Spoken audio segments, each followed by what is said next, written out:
সাব্বির রহমানকে নিয়ে দেব চৌধুরী বেশি চুলকানি, বুঝছেন, অনেক চুলকানি।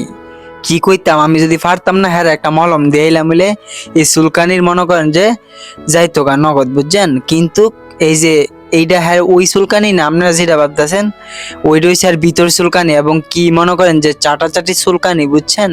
তবে সাব্বির রহমান রুম্মন বাংলাদেশের অন্যতম হার্ট হিটার ব্যাটসম্যান, এবং কি সে 3 নাম্বার 4 নাম্বার পজিশনে সে ভালো করার এবিলিটি আছে। এইটা বাংলাদেশ জনগণ জানে, বাংলাদেশের অনেক কোচের জানে, বিসিবি পর্যন্ত জানে।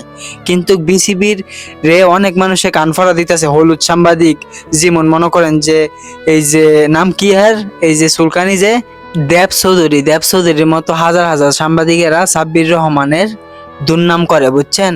কারণ আমাদের বাংলাদেশে মনে করেন যে যে উপরে উঠতে চাই তারে মানে গল্লার মেয়ে দইরা নিচে নামায়, বুঝছেন। কিন্তু সাব্বির রহমান রুম্মন হইল বাংলাদেশের জনগণের মধ্যমণি।